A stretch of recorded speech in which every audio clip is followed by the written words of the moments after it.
Hi everyone, my name is Amy Fleck, and today I'm going to take you on an outdoor discovery journey. I'm inviting you to explore nature and see what you can find. Right outside your home, there's discoveries to be made. By looking out your window, stepping into the backyard, or going for a nature walk, you can figure out a lot about what's going on outside. For this activity, I was able to stay in my own backyard. Follow these steps to make your own outdoor discoveries.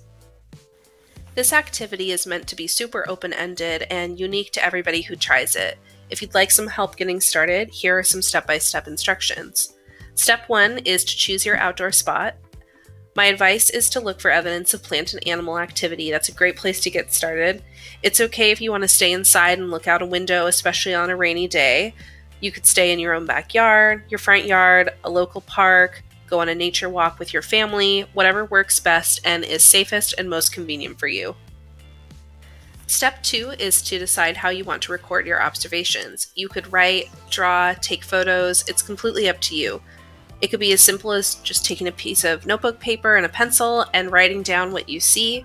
You could bring your sketchbook and do some beautiful drawings. Personally, I took my cell phone and used the camera on it to take pictures and then use as a reference material for later on. You could even use something as fancy as a Polaroid camera or an iPad to do some digital drawings. Step 3 is to head to your outdoor spot.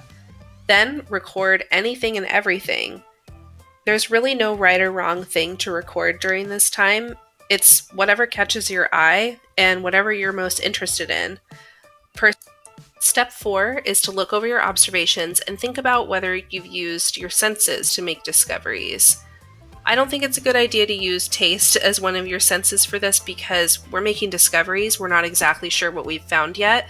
But think about if you've used your sight, your hearing, your nose, and if you've used your sense of touch to make discoveries. Step 5 is to make inferences, which are educated guesses based on your observations.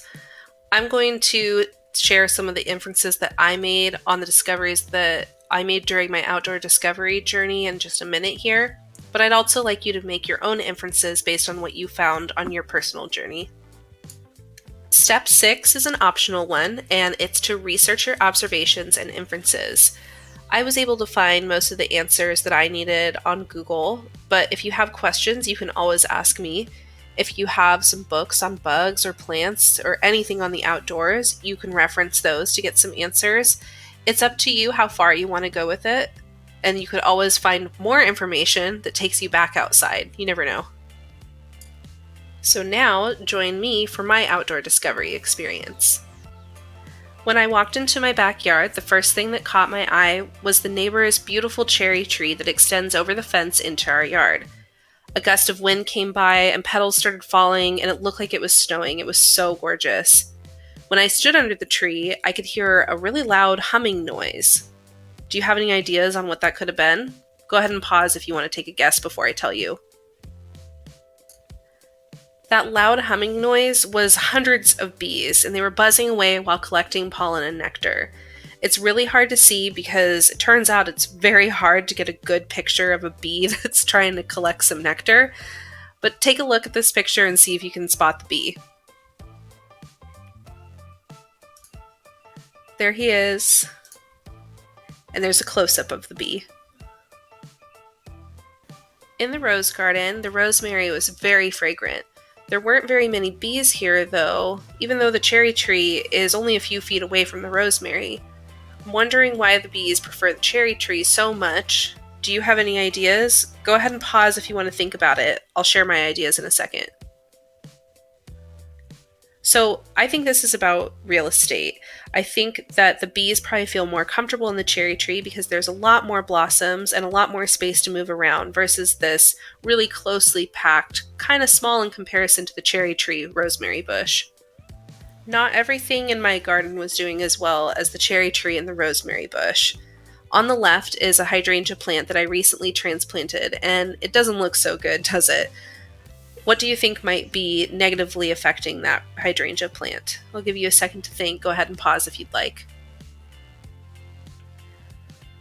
So after a little bit more research than was provided on the tag that came with the hydrangea plant, I think I might have planted it in an area where water was collecting and the plant was getting overwatered. And then I also think I was giving it a little bit too much sun. It said to give the hydrangeas partial sun. I think I'm giving it a little bit more than partial sun. On the right, there's some tomatillo husks, and they're from last spring. I had planted one tomatillo plant, and it only produced a few tomatillos. They were really tiny, too. They were pretty much inedible.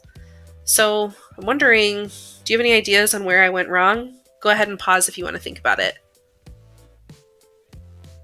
So, the answer came pretty quickly. Obviously, I'm a noob at tomatillo farming.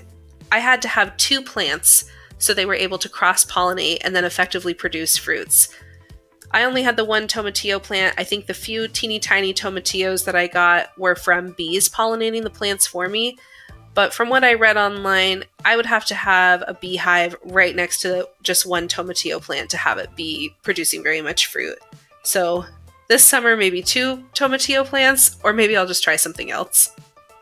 I also found this weird thing while digging around in the dirt. It wiggled a little bit, but it doesn't have any legs. I really wasn't sure what it was, so I did some research online, and I found somebody else who found something similar while digging in the dirt.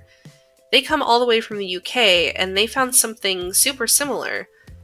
I read the comments on the forum that they posted this picture to, and it appears to be some kind of a chrysalis, which is part of the metamorphosis cycle. I think I'm going to have to wait and see to know what insect this is going to become, though, because in the comments of that forum, there was a lot of discrepancies between people's ideas. Some people were saying a moth, which is what I hope for, and some people were saying cranefly, which would be a little disappointing compared to a moth. These next couple slides come from a nature walk that I took a couple months ago at my school. I used an iPad to take pictures and then do digital drawings that I labeled of the observations that I made. You could also use a sketchbook, pencils, pens, whatever you have for drawing. It's up to you. Here's a flower that I found while on that nature walk. I wasn't quite sure what it is, but Google has a search by image function, and so I was able to find out that it was a crocus. I thought it was an iris at first, so I'm glad I did a little bit of research to make sure I knew what I was actually looking at. Alright, we've reached the end of my recent outdoor discoveries. Now I'm inviting you to take part in your own outdoor discovery journey. I'd love to see what you find, so make sure to share with me. If you've got any questions, feel free to ask. Thank you so much for watching.